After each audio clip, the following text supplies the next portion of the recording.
मिट्टी का घर। उत्तराखंड के एक छोटे से गांव में पहाड़ों से घिरा एक मिट्टी का घर था। छोटा पर स्नेह और अपनत्व से भरा।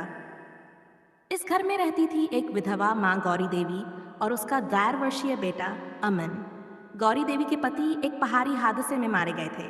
तब से वह अकेले ही अमन की परवरिश कर रही थी। गौरी खेतों में मजदूरी करती, दूसरों के घर झाड़ू पोंछा लगाती और कभी कभी अपने हाथों से पापड़ बनाकर हाट में बेचती।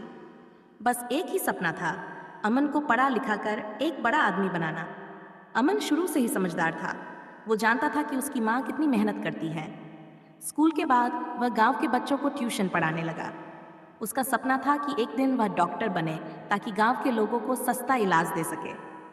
एक शाम माँ ने थकी हुई आवाज में कहा, बेटा, तुझसे एक वचन मांगती हूँ। चाहे कितनी भी मुश्किल आए, पढ़ाई कभी मत छोड़ना। अमन ने माँ का हाथ पकड़कर कहा, माँ, तेरे इस वचन की लाज मेरी जिंदगी से भी बढ़कर है। अमन अब 12 साल का हो चुका था। उसके हौसले और माँ की मेहनत ने गांव में एक मिसाल कायम कर दी थी। स्कूल में उसके नंबर हमेशा सबसे ऊपर रहते। गांव के प्रधान तक उसकी तारीफ करते नहीं थकते थे। लेकिन उसी साल गांव में भारी बारिश हुई, खेत तबाह हो गए और मिट्टी का घर भी एक रात की तेज बारिश में आधा ढह गया। आमदनी रुक गई। अमन ने ट्यूशन की फीस थोड़ी बढ़ा दी, पर यह काफी नहीं था। एक दिन प्रधान जी ने बताया कि शहर में छात्रवृत्ति का मौका है। अमन ने मेहनत की और चयनित हो गया। उसे शहर जाकर पढ़ाई करनी थी। माँ ने एक पुरानी गठरी से पापा की घड़ी निकाली और उसके हाथ में बांधते हुए कहा, ये घड़ी अब तेरा सहारा होगी। इसे कभी मत खोना। इसमें तेरे पापा का समय और मेरी दुआएं बंद हैं। शहर अमन के लिए बिल्कुल नया था। हॉस्टल का कमरा छोटा था, पर माँ की गोद की गर्मी से खाली। पढ़ाई में मन नहीं लगता था, लेकिन हर बार माँ का वचन उसे संभालता।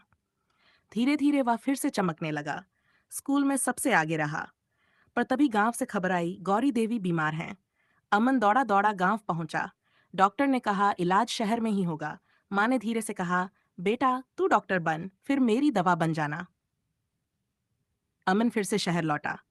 अब उसकी आंखों में सिर्फ एक लक्ष्य था, डॉक्टर बनना। उसने दिन रात पढ़ाई की, मेडिकल कॉलेज की परीक्षा दी और चुना गया। 5 साल बीते, अमन अब डॉक्टर बन गया।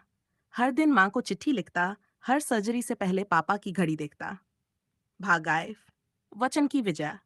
अमन गांव लौटा, डॉक्टर की डिग्री और माँ के सपनों को साथ लेकर। उसने गांव में एक छोटा अस्पताल खोला, गौरी हेल्थ सेंटर।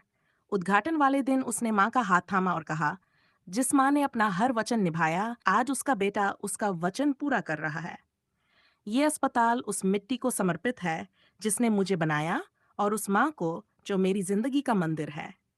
गांव भर में तालियां बज रही थी।